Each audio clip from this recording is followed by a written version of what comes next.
Мындай айтат элем да. Маселен Медер Кубанович, сиз окуйлу деп атасыз. Жумуштаңыз. Сиз азыр сөзүңүз Эрки жагында жүрүп, Жолдош Медер Кубанович, сиз мага экзаменде отурамды, сиз мыйзам долбоорун демекечсиз. Биз мыйзамга өзүбүздүн сотунчулуктарыбызды беребиз деп атасыз. Жерге популизмдин кереги жок. Популизм сиз кылып атасыз. Медер Кубанович, бул жерде популисттикти сиз кылып атасыз. Мен конкреттүү факты менен айтып атам. Дагы бир жолу айтам. Келиңиз окуйлу деп атабыз. Туурабы? Ачып окуңуз, анда окубасаңыз, анда окуңуз. Ну, сиз окуп бериңиз эми. Жок, окуйлу дебедиңизби? Мына коллегалар отуруп атат бул жерде. Окуйлу дедиңиз. Окубайсызбы анда? Өзүңүздүн алып келген маалыматыңызды окуңуз деп атам. Ошону Урматтуу Гүлкан Сакеновна, мен сунуш киргизет элем.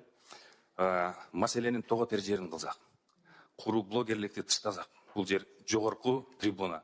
Мыйзамдын алкагында сүйлөсөк, ийне жибине болор болбос мааниге эмес маселелер менен дешевый упай топтобузу. Маселелер барбы? Кыргыз Республикасынын жогорку кеңештин регламенти жөнүндө мыйзамга ылайык 10 күн аралыкта биринчи окуудан кийин кат түрүндө бериңиз. Биздин эшиктер дайыма ачык. Сиз менен күнгөй тескей отуруп, макулдашып бир пикирге келгенге биз ар дайым кызыктарбыз. Кат түрүндө кайрылыңыз, биз всегда открыты. Медер Кубанович, бул жерде бири-бирибиздин намысыбызга шек келтирбейли. Макул көрсөңүз. Мен биринчиден блогер болсом дагы бүгүн элдин өкүлүмүн. Сизде кандай укук болсо, менде ошондой укук бар. Мен дагы бир жолу эскертем сизге.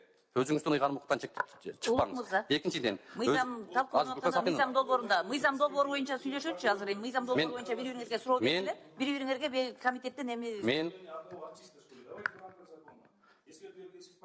Медер Кубанович, сиздин сөзүңүзгө карата жооп берип атам мен сизге.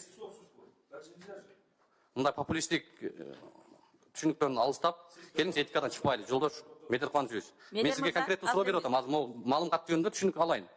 Маалыматты окуйын дедиңиз. Келиңиз окуйлу дедиңиз, өзүңүз айтып атасыз. Анда окуңуз дедим маалымат. Маалыматта четко жазылып турат. 3-бөлүгүндө. Бул жерде жазып атат. Ошол жерде көрсөткүчтөр эч кандай таасирлер 0 деп атат.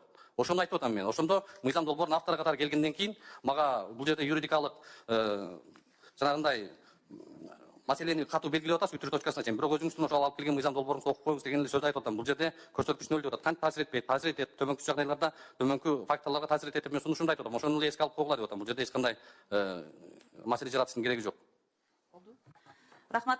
Урматтуу туугандар, эми бири-бирибизге эскертүү бербесек, арабызда прокурор жок болсо керек. А биз в роли подсудимого эмеспиз соттук процесста. Давайте все в рамках юридических норм, процедур, указанных в регламенте жогорку кеңеши. Наши двери всегда открыты. Улук мырза, келиңиз, сүйлөшөлү. Мыйзамдын демилге